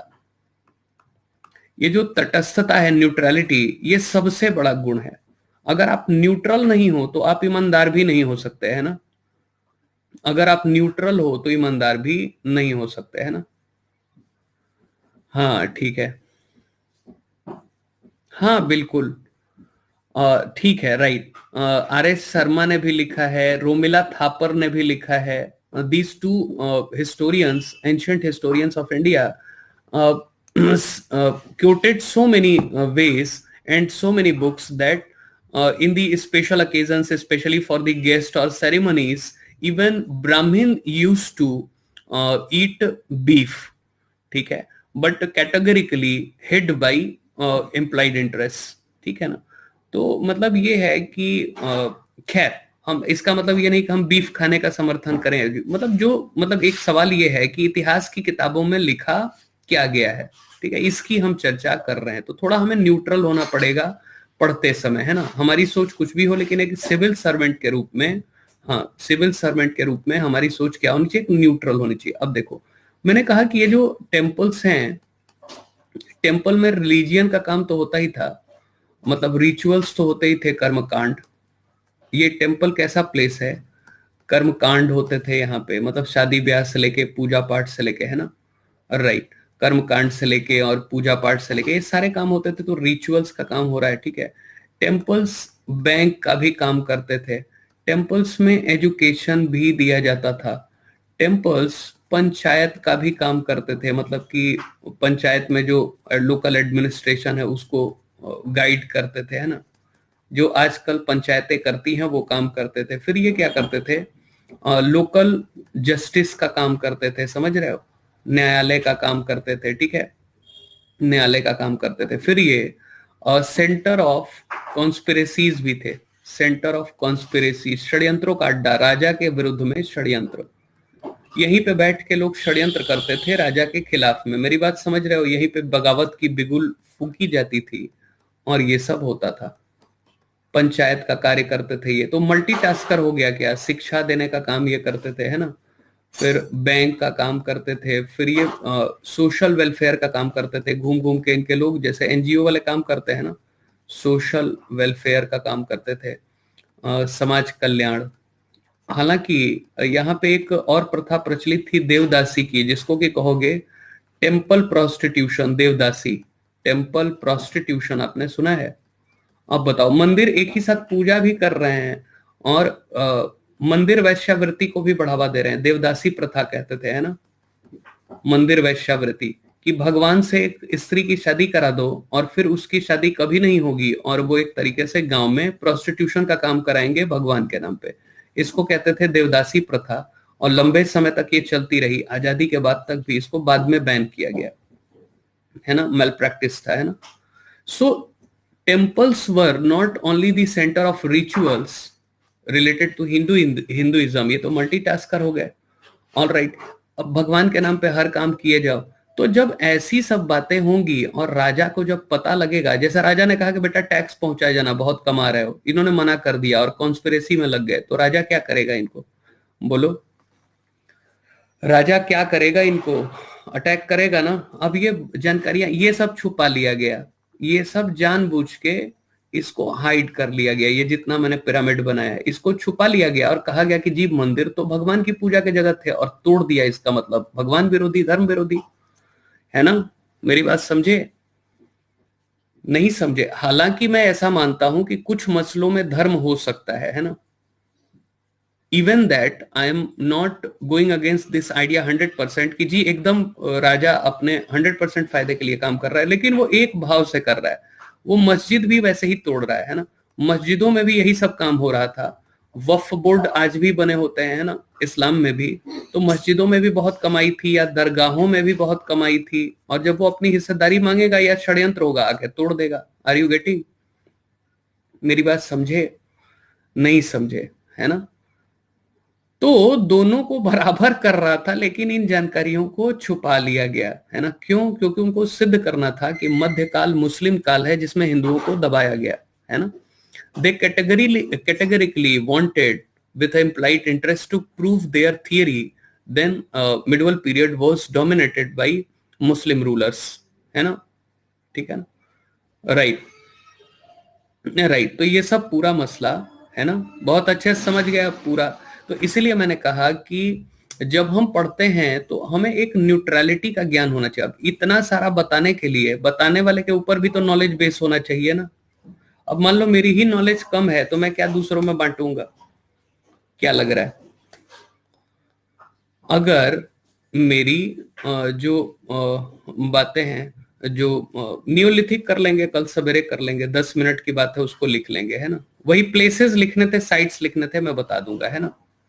अब ये कॉन्सेप्ट खत्म कर ले, नहीं तो ये भी छूट जाएगा, फिर ऐसे ऐसे करते करते 10 मिनट बहुत बढ़ जाएगा, नहीं। ठीक है, तो उसको नियोलिथिक वाला मैं लिखवा दूंगा, ठीक है। तो समझ गए मेरी बात? नहीं समझे? Are you getting? ठीक है, तो यहाँ पे समझ लो कि ये हमने फैक्ट फाइंडिंग में इसको बाहर निकाल दिया, है ना। तो मंदिर तोड़े गए, ये फैक्ट चेक हमने किया, और ये फैक्ट चेक में ये भी क्लेम जाता रहा, ये भी क्लेम जाता रहा, हिंदुओं के विरुद्ध है, ये भी जाता रहा, ठीक है। हालांकि कई मसलों में हिंदुओं को पिलग्रिमेज टैक्स लगाया गया, लेकिन मुस्लिमों के ऊपर भी तो जकात लगाया गया, है ना।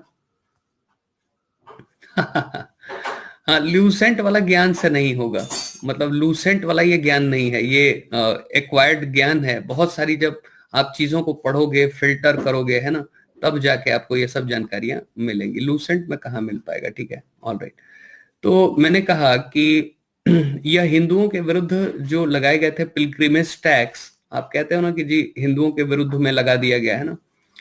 तो कहते हैं कि जजिया टैक्स लगा दिए गए, जजिया कर लगा दिए गए, कहते हैं ना कि जजिया लगा दिया गया, नहीं, जजिया कर लगा दिया गया, टैक्स कहा गया कि ये एक तरीके से हिंदुओं के ऊपर लगाया गया कर है।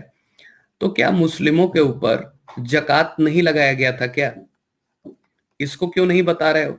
ये भी एक तरीके का धर्म कर है जो मुस्लिम देंगे, है ना, धर्म कर है जो मुस्लिम देंगे धर्म के विकास के लिए, है ना। क्यों? Isn't it? ठीक है, मेरी बात समझ रहे हो? तो जजिया अगर कर लगाया गया हिंदुओं के ऊपर, हिंदुओं पर ये धर्म कर है, तो क्या जकात मुस्लिमों पर नहीं लगाया गया? ठीक है, मेरी बात समझ रहे हो? ऑल राइट, तो मतलब ये है कि अगर ये कर लगाए जा रहे हैं तो मुस्लिमों को भी कौन सी रियायत मिल रही है? ठीक है, उनको भी तो देना पड़ रहा है, तो दोनों में लगा है, ठीक है। ऑल राइट, लेकिन इसको क्या करेंगे? हाइड कर लेंगे, इसको हाइड कर लेंगे और इसको प्रमोट करेंगे, तो दिखाएंगे, देखा, इस्लामिक पीरियड में केवल हिंदुओं के ऊपर कार्रवाई हो रही थी, है ना। ठीक है, हाँ बिल्कुल बिल्कुल, ठीक है। तो उस समय भाई आबादी अधिक है, तो दोनों के ऊपर लग रहा है। वैसे जो मुस्लिम काल में मुस्लिम लोग थे वो रिच थे, समझ रहे हो। यहाँ जो लोग थे वो रिच थे, जो मुस्लिम कम्युनिटी से जुड़े हुए लोग थे या जो इस्लाम में कन्वर्टेड हो गए थे वो रिच लोग थे, तो अच्छा टैक्स देते थे, समझ रहे हो। और फिर से यहाँ पे इसको हाइड कर लिया गया, है ना, इसको हाइड कर लिया गया। लोग रिच थे, अपना दे रहे थे, जानबूझ के इसको प्रमोट किया गया जिससे ये सिद्ध किया जा सके कि मध्यकाल दबाव वाला काल था, है ना। ऑल राइट नाज, ठीक है। हाँ, मैंने आपका देखा था, right. All right, welcome to Unacademy and welcome to our, welcome to in this class, ठीक है। ठीक है, तो ये हो गया हमारा कि जो एक तरीके से एक जो हमारा ज्ञान है, ठीक है ना, वो देखो बच्चे हमारे क्लास के जो हैं सब वेलकम करने में लगे हैं आपका, तो आप एक बार थैंक यू लिख दें सबको, ठीक है। सबको नहीं लिखना है, बस एक बार थैंक्स टू ऑल लिख देना, है ना। ये तो जापान वाली सिस्टम ना बनाए कि सबको पर्सनली थैंक यू, नहीं होता है। जैसे जापान में ट्रेन लेट होती है तो ड्राइवर और गार्ड सब मिलके सबको सॉरी सॉरी करते रहते हैं ना, ठीक है।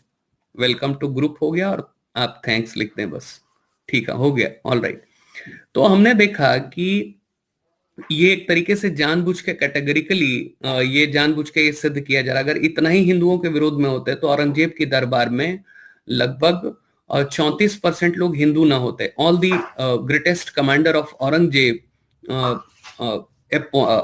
Appointed from the Hindu community, ठीक है। तो उसको इतना शक होता हिंदुइज्म पे, तो ऐसा क्यों करता? आप कह रहे हो कि जी विमेंस के विरोध में, अच्छा, मतलब इस्लाम के आने से पहले आपने विमेंस को इंदिरा गांधी बना रखा था।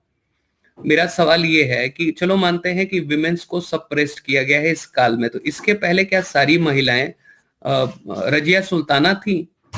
बोलो, उसके पहले भी तो वही है ना। राइट, हाँ, इसी की वजह से अब ये जो टैक्स लगा रखा है, ठीक है। और ये देखो, समाज में चाहे हिंदू हो चाहे मुस्लिम, कुछ ही लोगों के पास, देखो आम लोग हमेशा गरीब रहे हैं, हाँ या नहीं? आम लोग हमेशा गरीब रहे हैं, चाहे समय काल कुछ भी रहा हो। बताओ हाँ या नहीं, इसमें सच्चाई है, चाहे किसी भी धर्म का रहा हो, है ना। ठीक है, मेरी बात समझे। आम लोग हमेशा गरीब रहे हैं, दैट इज द रियलिटी। चाहे हिंदू हो, मुस्लिम हो, क्रिश्चियन हो, सब गरीब हैं। आम लोग हमेशा गरीब रहे हैं। और चाहे किसी भी धर्म का हो, अगर वो रिच है, इन्फ्लुएंशियल है, तो अमीर होगा, चाहे पॉलिटिक्स में हो, चाहे बिजनेसमैन हो, है ना। Isn't it. अजीम प्रेम जी को आप देख लो, ठीक है, वो भी कितना फिलेंथ्रोपिक। अभी एक रिपोर्ट आई थी कि अजीम प्रेम जी भारत के सबसे बड़े फिलेंथ्रोपिस्ट हैं। ग्रेटेस्ट फिलेंथ्रोपिस्ट मतलब धर्म के लिए दान देने वाले सबसे बड़े व्यक्ति हैं। बिलियन बिलियन डॉलर ऐसे देते हैं, मतलब पूछो मत। उतना तो हम लोग मूंगफली बांटने में शर्माते हैं, ठीक है ना। ठीक है, तो मतलब ये है, किसी हमने देखा नहीं है, मूंगफली अगर खरीदा है 10 रुपए का, तो सोचते हैं कि 7 रुपए का अपने खा जाए, 3 ही रुपए 2 रुपए बांटे, है ना। और वो बिलियन बिलियन डॉलर वो शेयर कर देते हैं ना, right. Yes, this is the reality.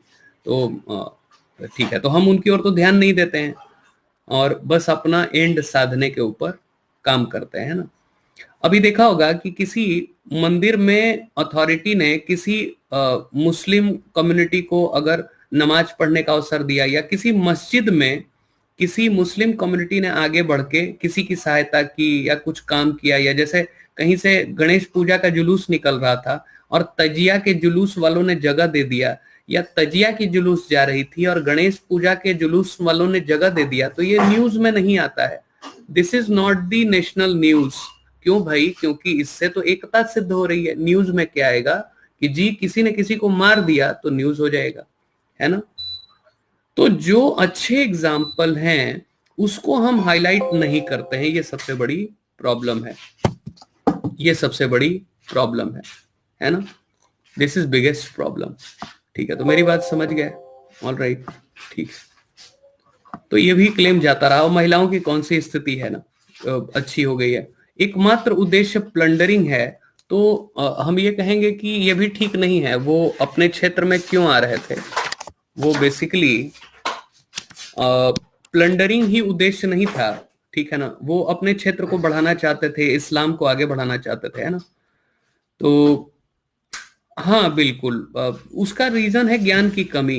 I guess कि मुझे लगता है कि जिसके पास ज्ञान की कमी होगी वो सतही बातें करेगा, है ना। एकता तोड़ना चाहते हैं, राइट। तो आपके पास ज्ञान ही नहीं होगा तो बताओगे क्या, है ना।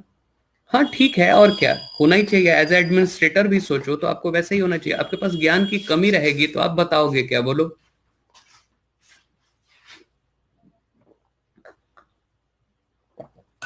ठीक है, और अधकचरे ज्ञान से, हाँ बिल्कुल। तो राइट, तो एजुकेशन सिस्टम में अच्छे लोगों को आप तरजीह दोगे, अच्छे ज्ञान को बढ़ाओगे, रेडिकलिज्म को खत्म करोगे, और आप इसको प्रमोट करोगे कि ऐसे लोग सिस्टम में रहें। मैंने कई सारी ऑफलाइन क्लासेस में देखा है कि टीचर्स और वो सब आके और पहले नारा लगाते हैं सवेरे सवेरे, है ना, कि वो मतलब जोर जोर से अपने अपने धर्म का, मतलब ये बहुत ठीक नहीं है। रेडिकल स्टेटमेंट देते हैं कि हम एक दूसरे की कम्युनिटी को खत्म कर देंगे, बोलो मेरे साथ कौन कौन है। This is not a right way as a teaching faculty, है ना। मतलब मुझे नहीं लगता है कि इस तरीके का ज्ञान, तो अधकचरा ज्ञान तो नहीं होना चाहिए। प्लंडरिंग एकमात्र रीजन नहीं है, तो ये भी फैक्ट चेक में गलत हुआ। केवल लूट पाट के लिए नहीं आए थे, इनके और भी उद्देश्य थे। जैसे वो पॉलिटिकल स्टेबिलिटी की तलाश चाह रहे थे, धर्म का भी कुछ प्रचार हो जाए, है ना। तो इस मामले में वो गलत हो गया, है ना। ठीक है, ऑल राइट।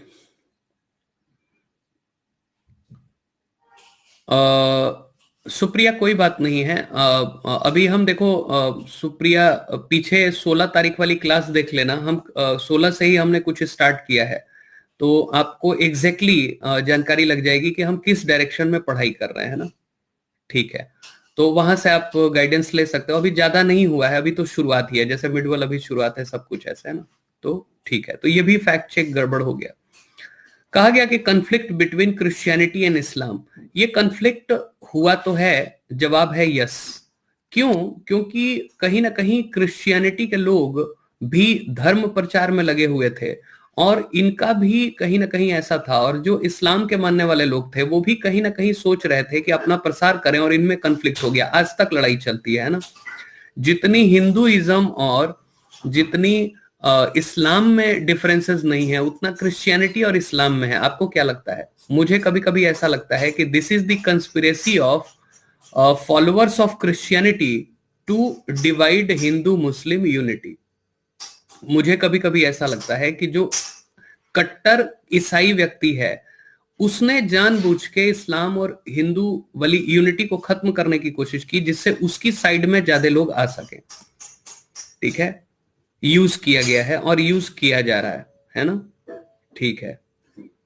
हाँ, हम लोग तो बस हिंदू मुस्लिम में लगे रहते हैं ना, आगे का तो सोचते नहीं। तो यहाँ पे ये संघर्ष की स्थिति है, यस, इसमें कोई दो राय नहीं है ना। ब्रिटिश लोगों ने, यूरोपियन लोगों ने ये डिवीजन क्रिएट किया, हम एक गेस कर सकते हैं ना।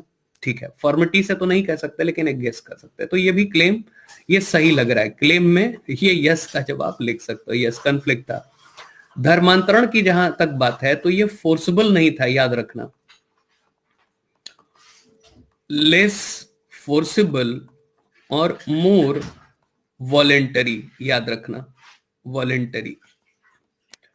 ऐच्छिक रूप से ज्यादा था ये कन्वर्जन, मैं अपनी इच्छा से कन्वर्जन कर रहा हूं, तो इच्छा से अधिक था, दबाव में कम। इच्छा से अधिक, दबाव में कम। अभी क्या सिद्ध किया जाता है? अभी क्या सिद्ध किया जाता है? इच्छा से अधिक, दबाव में कम। अभी क्या सिद्ध किया जाता है? सिद्ध ये होता है कि अपोजिट, कि दबाव में अधिक, इच्छा से कम, है ना? ठीक है, ऑल राइट। हाँ बिल्कुल, मेरी बात समझ रहे हो ना, कि मोर फोर्सिबली एंड वॉलेंटरली लेस। उल्टा सिद्ध किया जाता है। रिलीजियस जो कन्वर्जन्स हुए हैं भारत में, चाहे वो औरंगजेब के समय, चाहे वो मोहम्मद बिन तुगलक के समय, चाहे किसी के समय, ठीक है, चाहे फिरोज शाह तुगलक के समय, भारत में किसी के समय जो रिलीजियस कन्वर्जन हुए, ऐसा नहीं हुआ कि तलवार लेके, और नहीं सिद्ध किया जाता तलवार के दम पे इस्लाम ने कन्वर्जन कर लिया। अरे ऐसा नहीं था भाई, नहीं तो पूरा भारत सऊदी अरेबिया में ना बदल जाता। मेरी बात समझो, अगर शासक तलवार लेके दौड़ाने लगे, तो डर के मारे अच्छे अच्छे लोग अपना जान बचाने के लिए बन जाएंगे मुस्लिम। ये वॉलेंटरली अधिक था, अपनी इच्छा से अधिक था। हालांकि कुछ केसेस में हो सकता है दबाव डाला गया हो, है ना, लेकिन मैं ऐसा नहीं कहूंगा। अगर मैं कहूं कि इच्छा से, मतलब 75% इच्छा से था, 25% ही दबाव वाला होगा।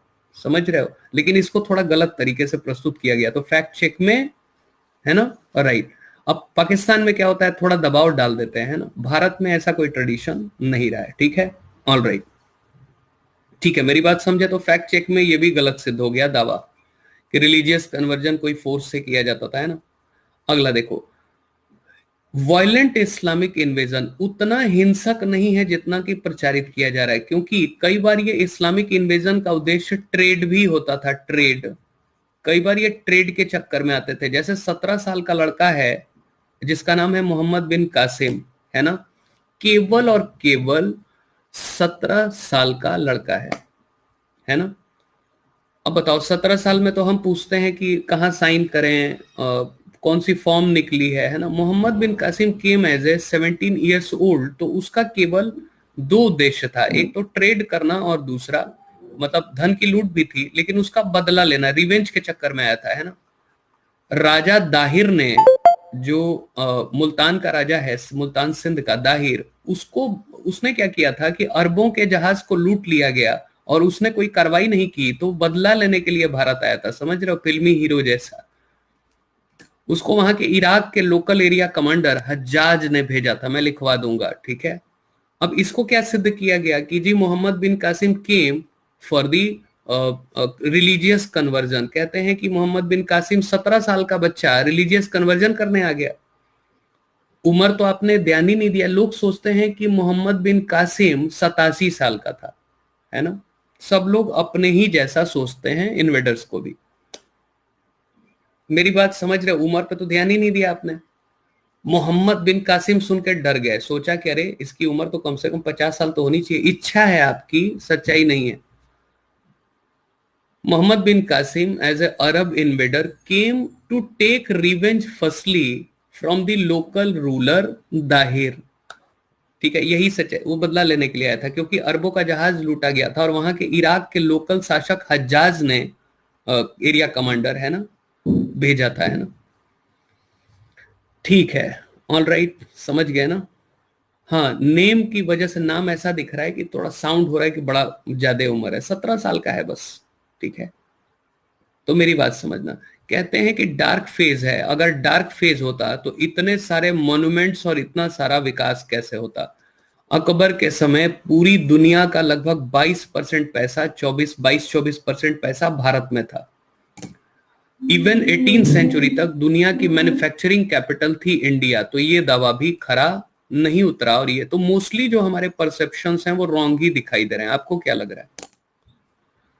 मुगलों के समय भारत इतना धनी था कि दुनिया की लगभग 22-23% पैसा भारत में था।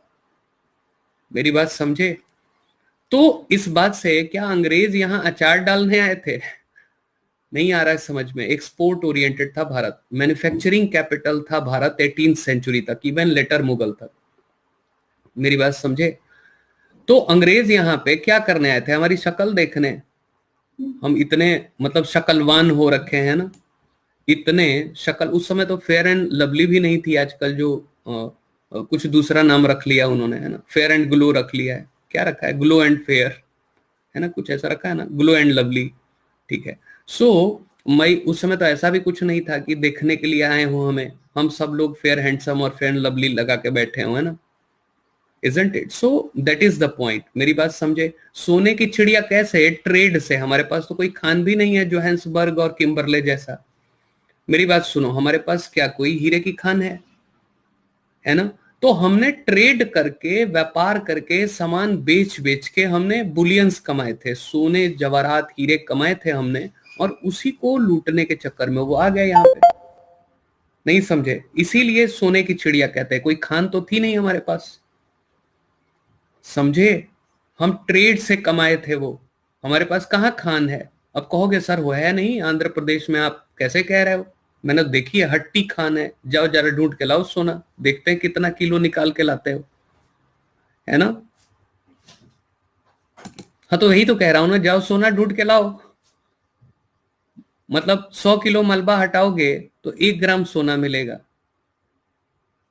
समझ रहे हो? तो दूसरे दशरथ माझी बन के आओगे वहां से, है ना। समझ गए? Are you getting? और दशरथ माझी लोगों की इज्जत सब करते हैं, लेकिन कोई बनना नहीं चाहता है।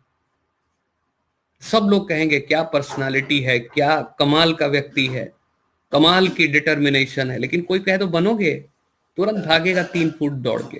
ठीक है, दिस इज द रियलिटी। हमारा समाज ऐसे ही अंतर्विरोधों में। तो अब ये पूरा मिडवल का मुझे लग रहा है कि आपका दिमाग खोलने वाला ये सेशन था। आप पढ़ोगे तो ध्यान देना, ठीक है? इसलिए मैंने जानबूझ के ये सेशन लिया। This session is very very important to go with medieval history in this prism. ये प्रिज्म टेस्ट था, जिससे कि आप इसी लेंथ रेंज के थ्रू आगे बढ़ोगे तो आपको चीजें एग्जैक्टली exactly समझ में आएंगी कि क्या होगा, है ना। तो आई होप ये क्लास आपके लिए इंफॉर्मेटिव रही है ना। ठीक है। और लमसम हम अपनी हर एक क्लासेस में ऐसा ही करते हैं, आपको मजा आता है और एक विजन क्रिएट करते हैं हम। एक अच्छे प्रशासक अगर ये वाली विचार लेके जाओगे ना, तो डैम श्योर आप एक अच्छे इंसान भी बन पाओगे, एक अच्छे अधिकारी बन पाओगे, और यहां से रैंक सिक्योर करोगे। समझ रहे हो? जो कि हमारा प्राइमरी टास्क है ना। अब मैं ये नहीं कहूंगा कि जी मैंने सबको मानवता के दूत बना दिया और सिलेक्शन हुआ ही नहीं। मैंने सबको मानवता के दूत बना दिया और सब ऐसे मुस्कुराते हुए, इतना बड़ा दांत निकाल के ऐसे घूम रहे हैं ना, सब मुस्कुरा रहे हैं, संता क्लॉज। ठीक है, मानवता के दूत बन गए और नॉट सिलेक्टेड हो गए? नहीं, आप मानवता के दूत भी बनोगे और रैंक सिक्योर भी करोगे। ठीक है, क्योंकि हमारा मेन उद्देश्य है गोल को हिट करना, है ना। और गोल को हिट करने के लिए एक न्यूट्रलिटी का व्यवहार लेके आएंगे। ठीक है, समझ गए?